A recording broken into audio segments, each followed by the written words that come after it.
Assalomu alaykum hammaga. Mana bugun yangi obyektimizni bitib bo'ldi dedi. Xudo xolasa ichkarini bitirdik. Endi tashqarisida shapkasini, rekalarni qatirdik. Mana ko'rishingiz mumkin. Dekor plus. Albatta avvallar bunaqa samarasiz o'zida qatirardik. Dekor pluslar avval baquvvatroq bo'lardi, hozirgidan nimjonroq.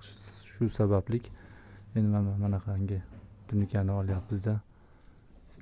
Shuni qistirasiz, samarasiz urasiz. Moshni turadi, baquvvat turadi. Uzoq yillar xizmat qilib beradi xudo xolasa inshaalloh.